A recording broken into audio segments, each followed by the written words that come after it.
कहानी 1991 के Madrid, Spain में होती है, जहां 15 वर्षीय वेरोनिका अपनी मां और छोटे भाई बहनों के साथ रहती है।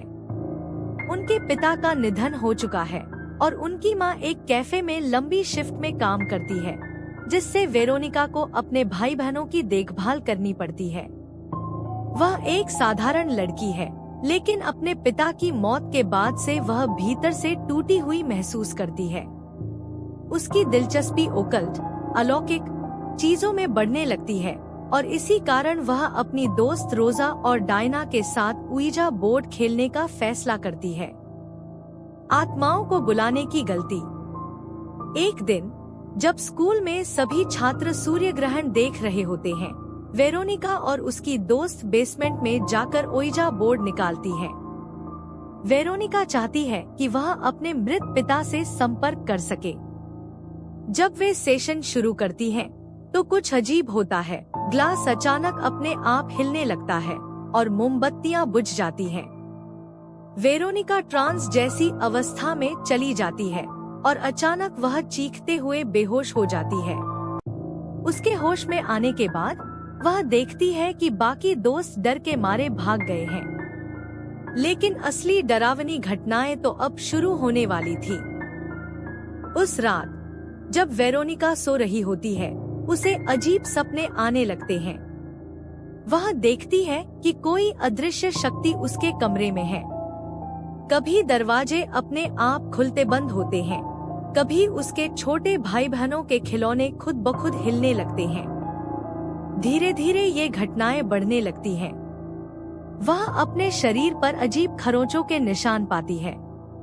रात में उसे किसी के फुसफुसाने की आवाजें सुनाई देती हैं। शीशे में परछाइयां दिखती हैं, लेकिन असलियत में वहां कोई नहीं होता।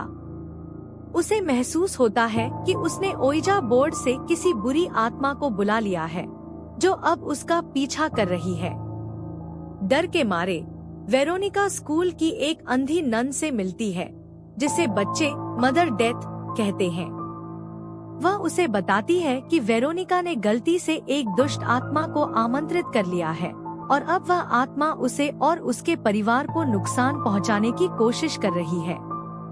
वेरोनिका समझ जाती है कि उसे इस आत्मा से छुटकारा पाना होगा, नहीं तो उसका परिवार खतरे में पड़ सकता है। वह अपने कमरे में एक और ओइजा सेशन करने का फैसला करती है, लेकिन इस बार वह आत्मा को वापस भेजने की कोशिश करती है। लेकिन चीजें और भी खतरनाक हो जाती हैं। बत्तियां बुझ जाती हैं। कमरे की दीवारों पर खून के धब्बे दिखने लगते हैं। उसके छोटे भाई बहनों को अदृश्य शक्ति खींचने लगती है। अंत में वेरोनिका अपनी पूरी ताकत लगाकर आत्मा से लड़ती है। वह खुद को बचाने के लिए एक क्रॉस लेकर जोर जोर से प्रार्थना करने लगती है। हालात बेकाबू हो जाते हैं और वेरोनिका पुलिस को फोन करती है। जब पुलिस आती है, तो वे उसे बेहोश पाते हैं। अचानक कुछ अनदेखी ताकत वेरोनिका को हवा में उछाल देती है और वह दीवार से टकराकर गिर जाती है।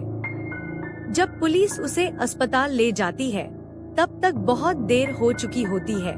वह मर चुकी होती है। पुलिस रिपोर्ट में दर्ज होता है कि घर में अजीब घटनाएं हुई थी, लेकिन कोई नहीं जानता कि वेरोनिका की मौत कैसे हुई।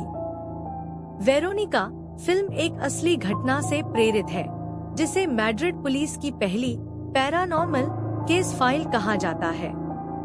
1991 में एस्टेफानिया गुटेरेज लाजारो नाम की एक लड़की ने अपने स्कूल में ओइजा बोर्ड खेला था और इसके बाद उसके साथ अजीब घटनाएं होने लगी। कुछ महीनों बाद वह अचानक संदिग्ध परिस्थितियों में मर गई। उसके परिवार ने बताया कि उनके घर में अलौकिक शक्तियां थी और उन्होंने छायाओं को घूमते देखा था। आज भी इस केस को स्पेन के सबसे डरावने अनसुलझे मामलों में गिना जाता है। वेरोनिका सिर्फ एक हॉरर फिल्म नहीं, बल्कि एक चेतावनी भी है। ओइजा बोर्ड